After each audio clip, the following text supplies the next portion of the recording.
Arun, candles കത്തിച്ചായിരുന്നു. അപ്പൊ മേലുള്ള റൂമില് പെട്ടെന്ന് എന്റെ ഷാഡോ മറഞ്ഞു പോയി. ഷാഡോ എങ്ങനെ ഇല്ലാതാവാ?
ക്യാൻഡിൽ വരെ അണഞ്ഞു പോയല്ലോ.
Good morning baby.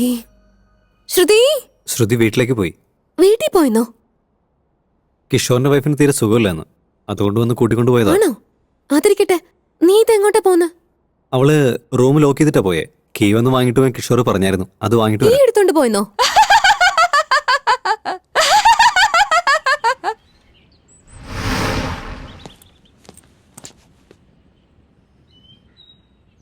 ഇവിടെ ആരും ഇല്ലല്ലോ. ഇവിടുത്തെ കുട്ടികളായിരിക്കുന്നേ.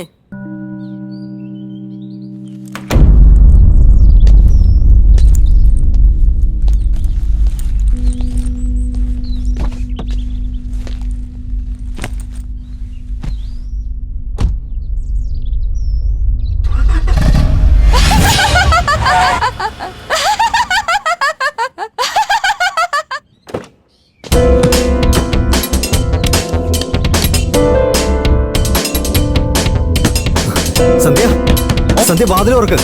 സന്ധ്യ, എന്താ അരുൺ? നിനക്കപ്പോ എന്തെങ്കിലും കോളിമേലിന്റെ സൗണ്ട് കേട്ടോ? ആ, ഞാൻ കേട്ടു.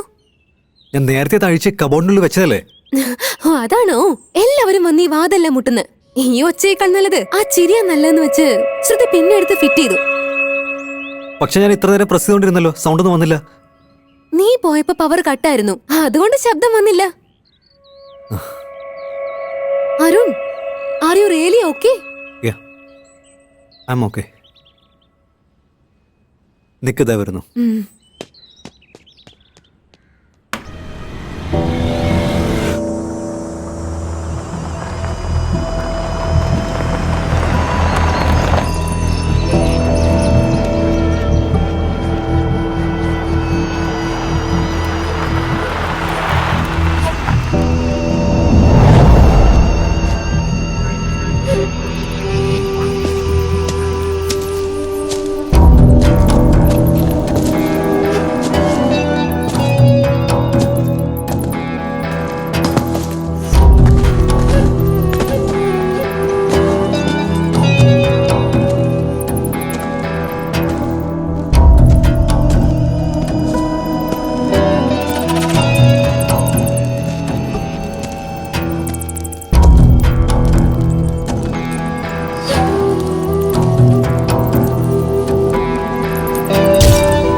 ദീപക്, ദീപക്,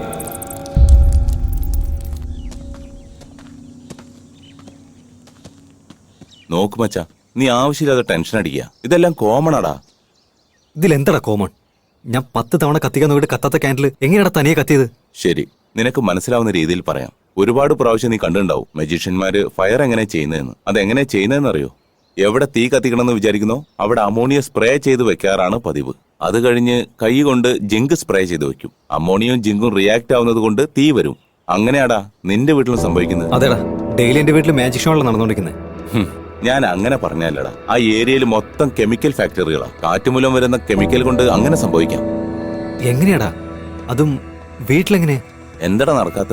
നമ്മുടെ ചെറുപ്പത്തിൽ പറഞ്ഞെന്നുള്ള പിശാചുകളെ കഥയില്ലേ, അത് ഇതുപോലെ കെമിക്കൽ റിയാക്ഷൻസ് കൊണ്ടാ. ശരി, നീ കാര്യം പറ. നിന്റെ വീട്ടിൽ തീ ഉണ്ടായപ്പോ വിൻഡോസ് ഓപ്പൺ ആയിരുന്നോ ക്ലോസ് ആയിരുന്നോ? തുറന്നു തന്നെയാണ് ഇരുന്നത്. കാറ്റ് വരുന്ന എല്ലാ സ്ഥലത്തും ഇതുപോലെ തീ വരാനുള്ള സാധ്യത വളരെ കൂടുതലാണ്. അങ്ങനെയെങ്കിൽ എന്റെ വീട്ടില് പ്രേതമില്ലെന്നാണ് പറയുന്നത്. ഡാരുണേ, നീ ഈ 3 എക്യുപ്മെന്റ് ഉപയോഗിച്ച് നിന്റെ വീട്ടിലെ ആ ഡാർക്ക് എനർജി, അതായത് വല്ല പ്രേതോ പിശാചോ വീട്ടിലുണ്ടോ എന്ന് ഈസി ആയിട്ട് കണ്ടുപിടിക്കാം. ഇത് പോളറൈസ്ഡ് ക്യാമറ. ഇത് ഞങ്ങളുടെ ഓർഗനൈസേഷനിൽ ഡെവലപ്പ് ചെയ്ത, മനുഷ്യന്മാർക്ക് കാണാൻ പറ്റാത്തത് പോലും ഈ ക്യാമറയിലൂടെ ക്യാപ്ചർ ചെയ്ത് കാണാൻ പറ്റും. പിന്നെ ഇത് വോയിസ് റെക്കോർഡർ. മനുഷ്യർക്ക് കേൾക്കാൻ പറ്റാത്ത മൈന്യൂട്ട് സൗണ്ട് പോലും ഇത് റെക്കോർഡ് ചെയ്ത് പ്ലേ ചെയ്താൽ നമുക്ക് കേൾക്കാൻ പറ്റും. പിന്നെ ഉള്ളത്, ഇത് വളരെ പ്രധാനപ്പെട്ട ഒരു ഡിവൈസ് ആണ്. ഡാർക്ക് എനർജി എവിടേക്ക് ഉണ്ടാവോ അവിടെയൊക്കെ ടെമ്പറേച്ചർ വേരിയേഷൻ ഉണ്ടാവും. ആ ടെമ്പറേച്ചർ വേരിയേഷൻസ് ഇത് ഡിക്റ്റേറ്റ് ചെയ്ത് ഡാർക്ക് എനർജി ഉണ്ടോ ഇല്ലേ എന്ന് കാണിച്ചു തരും. ഒരുപക്ഷെ നിന്റെ വീട്ടിൽ ഡാർക്ക് എനർജി ഉണ്ടെങ്കിൽ ഇതിൽ ബ്ലൂ ലൈറ്റ് കത്തും. അതേ എനർജി നിന്റെ അടുത്തുണ്ടെങ്കിൽ റെഡ് ലൈറ്റ് കത്തും. ഇത് കൊണ്ടുപോയി ചെക്ക് ചെയ്യും. നീയും കൂടെ വേണം. ഞാനെന്തിനാണ്? നിന്റെ വീട്ടിൽ എന്തെങ്കിലും പ്രശ്നം ഉണ്ടെങ്കിൽ എന്റെ ടീം മൊത്തം അവിടെ വന്നിരിക്കും. ശരി അരുൺ, നിന്റെ വീട്ടിൽ എന്തെങ്കിലും ഉണ്ടോ എന്ന് അറിയാൻ വേണ്ടിയിട്ടല്ല ഞാൻ ഇത് തന്നത്. നിന്റെ വീട്ടിൽ ഒരു ശക്തിയും ഇല്ലാന്ന് അറിയിക്കാൻ വേണ്ടിയിട്ടാണ് ഇത് തരുന്നത്. Thank you.